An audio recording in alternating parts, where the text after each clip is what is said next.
se convirtió en un joven lobo de mar. La gente que lo conoció dice que cuando estaba en tierra caminaba con un ligero balanceo, así como si estuviera en la cubierta, producto de los largos años en la navegación. Esos años también le dieron gran fortaleza física. Dicen, yo no sé si es verdad, pero dicen que era capaz de romper por la mitad una baraja completa de naipes.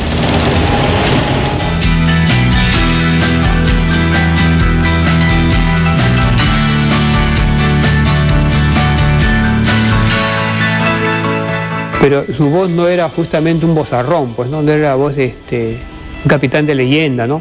Tenía una voz más bien atiplada y le llama la atención cómo su voz no se corresponde con su personalidad, con su físico, con su fuerza.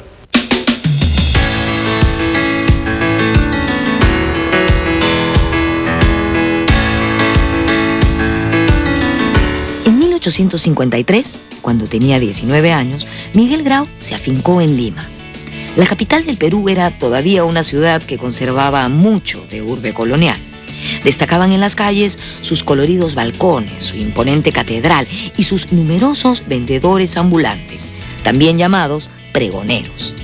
Por esos años, por un lapso breve, fue alumno del destacado poeta español Fernando Velarde, quien más adelante escribió así acerca de nuestro héroe. Nunca fuiste risueño ni elocuente, y tu faz pocas veces sonreía, pero inspirabas entusiasmo ardiente, cariñosa y profunda simpatía. En realidad, Grau casi no tuvo una educación formal, sino que ésta se basó principalmente en la experiencia, en el quehacer diario.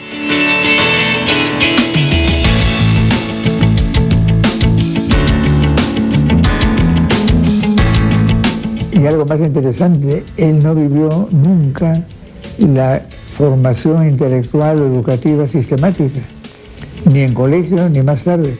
En la misma Marina, él ingresó como alférez al poco tiempo de su ingreso a la institución.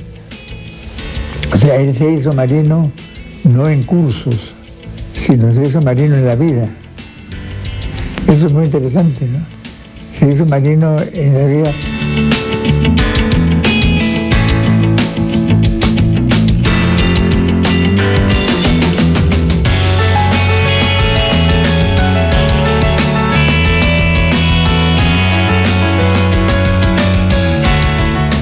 Ingresó a la Armada del Perú en el grado menor, es decir, como guardia marina en 1854.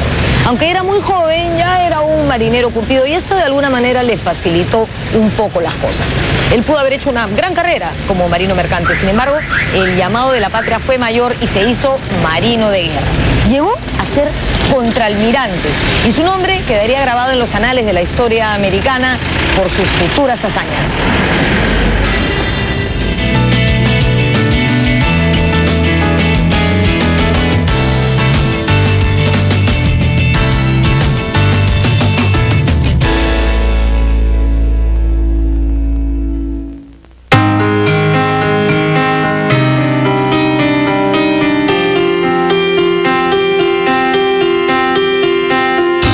Él ingresa a la Marina a los 19 años de edad y nosotros, los oficiales contemporáneos, digamos, o los actuales, llegamos a la Escuela Naval para aprender algo, ¿no? Para aprender a ser marinos. Me imagino lo estupefacto de quien lo enrola cuando le dice cuál es su experiencia y él dice, bueno, yo vengo navegando hace 10 años, he dado varias veces la vuelta al mundo y me conozco todo lo que debe conocer un marino.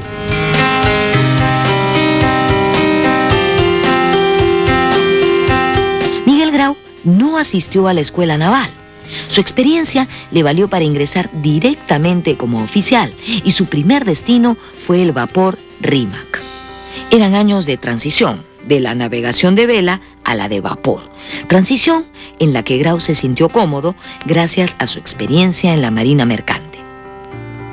Por aquel entonces ya era íntimo amigo de Lizardo Montero, quien también era piurano, marino y un par de años mayor que él.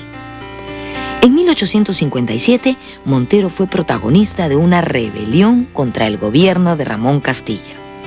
Grau, entonces alférez de fragata y a bordo del buque de guerra Apurímac, participó en este movimiento que pretendía llevar al poder a Manuel Ignacio de Vivanco.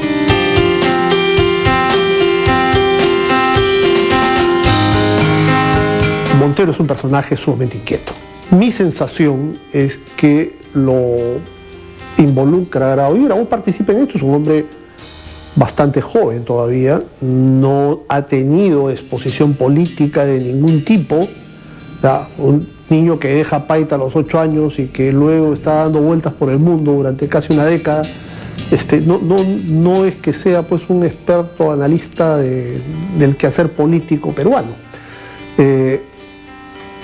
La rebelión dura varios meses y finalmente son derrotados, ¿no? Esto lleva a que Grau, Montero y varios más sean apartados del servicio y que regrese a la actividad mercante.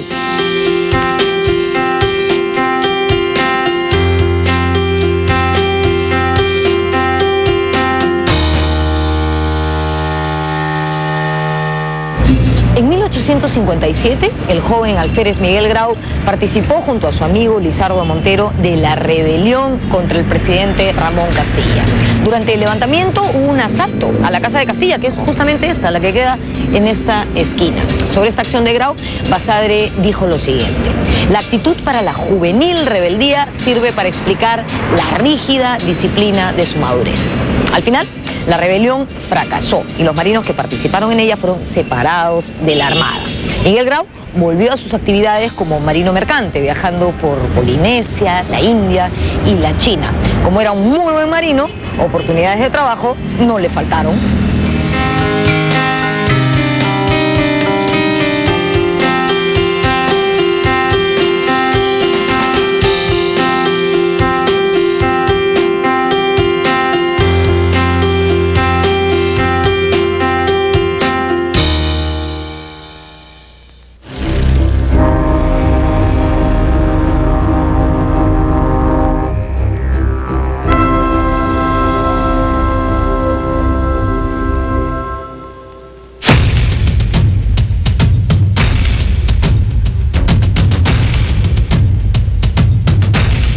En 1861, Grau y otros oficiales fueron reintegrados a la Marina de Guerra.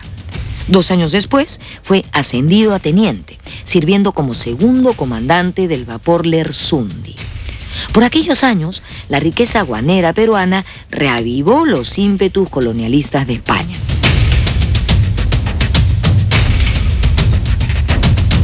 Ante la amenazante presencia de una flota española en el Pacífico Sur, el gobierno del presidente Antonio Pezet envió en enero de 1864 de comisión a Europa a Miguel Grau y al capitán de corbeta Aurelio García y García para gestionar la compra de buques para la Armada.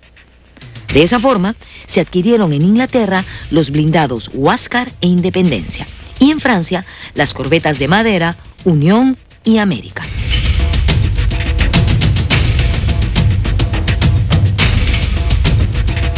El 7 de febrero de 1866, al mando de la corbeta Unión, Miguel Grau participó en el combate naval de Aptao contra la Armada Española. En ese glorioso combate, una escuadra conjunta chilena y peruana se enfrentó victoriosamente al poderío español.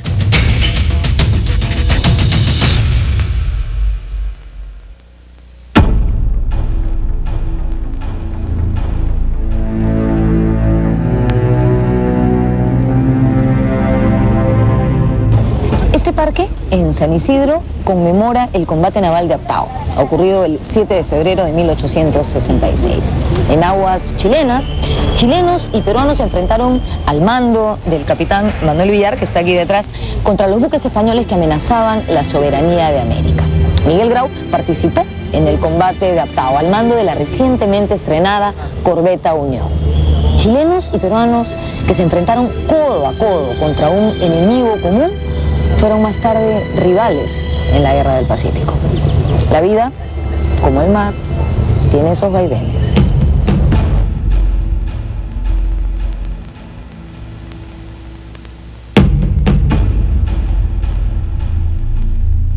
que el 7 de febrero del 66, combate adaptado, donde está la Unión de Grau, está la América, Apurímac y también la Covadonga, porque fuimos aliados con los chilenos también frente al abuso español, pues, de intervenir nuevamente en las colonias que las querían considerar permanentes, ¿no?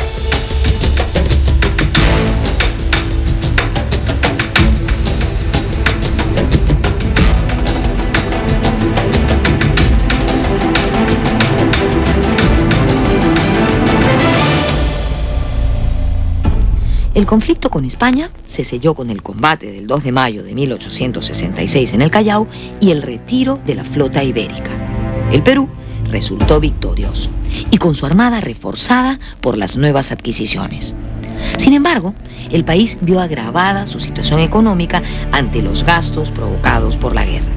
Sobredimensionando nuestro reciente poderío naval, el presidente Mariano Ignacio Prado planeó continuar la guerra contra los españoles. Según el plan de Prado, los buques peruanos liberarían las colonias españolas de Cuba y Filipinas. Para este fin, Prado contrató al retirado almirante norteamericano John Tucker y lo nombró comandante de la Armada peruana.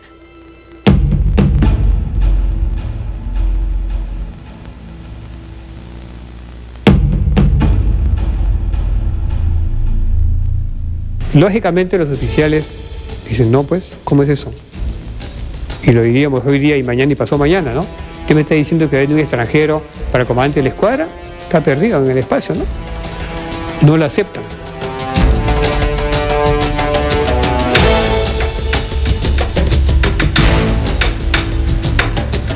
El nombramiento de Tucker provocó la comprensible protesta de los oficiales peruanos, que renunciaron a sus puestos. Grau fue uno de ellos. La oficialidad peruana se sentía maltratada por el gobierno.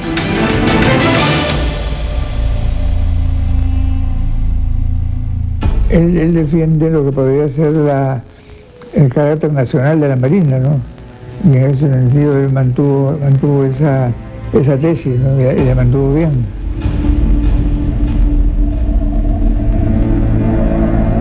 El gobierno inició un juicio a los marinos que habían renunciado. Grau y otros oficiales fueron enviados presos a la isla San Lorenzo, acusados de rebeldía contra el Estado.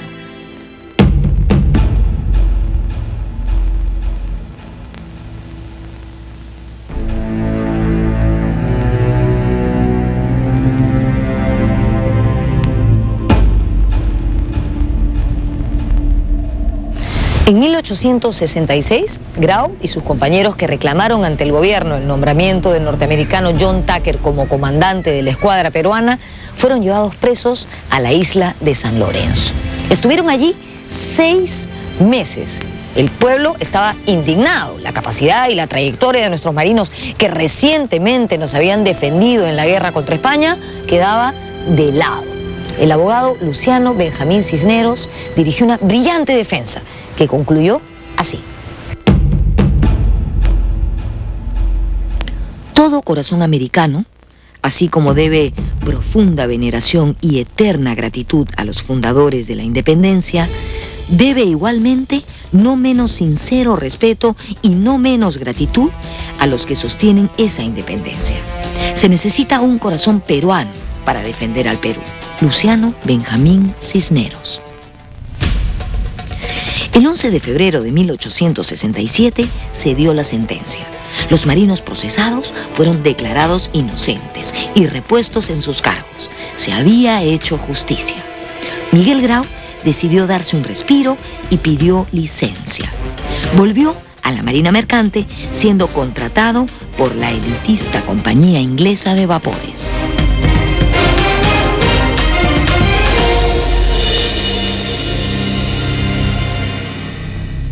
Su última actividad como mercante, efectivamente, es ser capitán de 2 buques de la Pacific Steam Navigation Company. No era usual eso, no era usual que la Pacific contratara capitanes que no fueran ingleses. Entonces, esto es un reconocimiento en realidad a sus condiciones de marino. Aparentemente le iban a ofrecer algunas posibilidades de hacer carrera en la Pacific, pero finalmente él opta por retornar al servicio naval.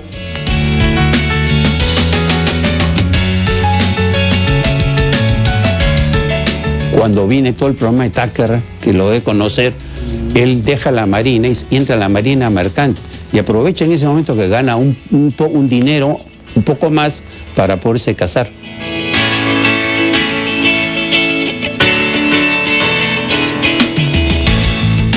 En abril de 1867, Miguel Grau contrae matrimonio con la joven limeña Dolores Cavero Núñez, hija de un vocal del Tribunal de Cuentas.